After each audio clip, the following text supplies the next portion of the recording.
Ayan, so nagtutumpukan lang po sila ngayon dito. At isa na din, bawal po manguha ng mga lamang dagat, lalong-lalo na yung malapit mismo dito sa Dalampasigan or dito sa Manila Bay. Bawal din po mangisda yung ating mga maliliit na mga nangingisda. Kasi dito ay ipinagbabawal po talaga na manguha ng mga lamang dagat.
Good morning! Ayan, eto na naman tayo, madilim, makulimlim na umaga.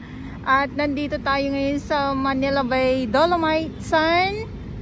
Good morning po sa inyo at ngayon ay January 11, 2024. Ayan, so parang ano na naman ito parang mabibigla na naman tayo sa pagbagsak ng ulan. Parang kagabi pa umaambon-ambon na. Good morning at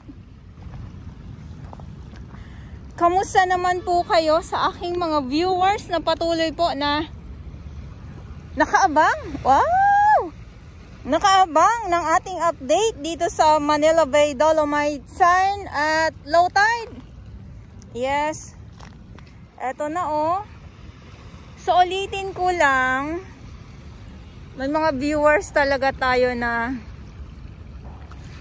hindi ko nila lahat, hindi po na nunood ng maayos. Kaya syempre nakikita ko po yung mga comment ng iba, gigil po sila.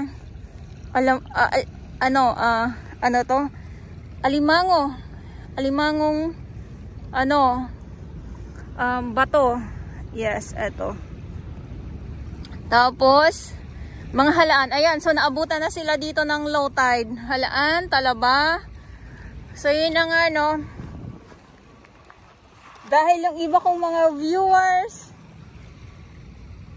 gigil po sila dahil nga po sa update natin na Dolomite Sun. At yung mga comment din po nila, ayan, so yun na nga po, gigil sila, nanggigigil ng husto sila sa akin. So halaan, tahong, batotoy dito sa Dalampasigan. Ito kasi yung pag sobrang lakas ng alon po, yung mga halaan napapadpad naman po dito sa Dalampasigan. At yung mga tahong Dito naman po yan nakakapit sa may trash boom na wala na po yung trash boom. Ayun na nga po. Naiangat na yung trash boom at yung iba ay syempre may natitira pa din po dito sa ilalim ng dagat. So dito, oops, mababasa na naman tayo. Ayan naman po yung mga, ayan o, ang laki o. Halaan! Yes, nagtumpukan po sila. Nagtumpukan yung mga halaan. Wait lang, pakita ko lang po sa inyo. At lakad tayo dito, no? Baka sakali may makita tayong dabyan at charis. So yan na nga, may mga iilan ng mga alimasag. Ilang araw ko na din po ito nakikita na nandito sila sa tabi, nasa tabi talaga sila.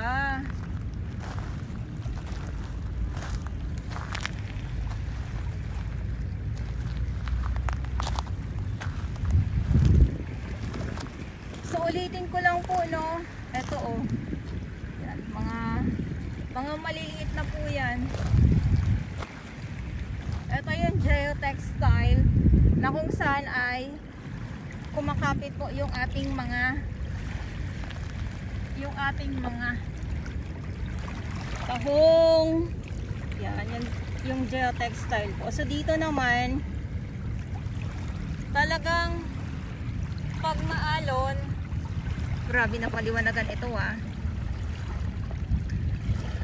So makakakita tayo ng ng mga halaan dito sa Dalampasigan kasi nga po yung nagsisimula na naman po yung paghampas ng alon dito sa Dalampasigan nga po. Yun, so low tide, sobrang low tide oh.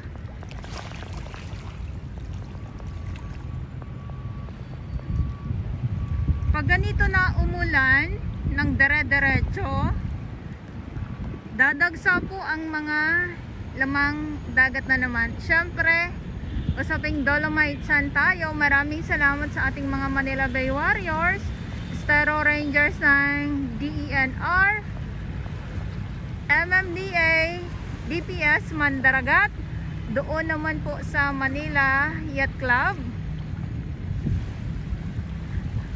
at yung ating mga security guard na patuloy na nagbabantay dito sa Manila Bay Dolomite Sand at yung ating mga kapulisan. Ayan, so Thursday, pag Thursday po ay sarado po ang ating Manila Bay Dolomite Sand po. So pag Thursday lang po yun ha.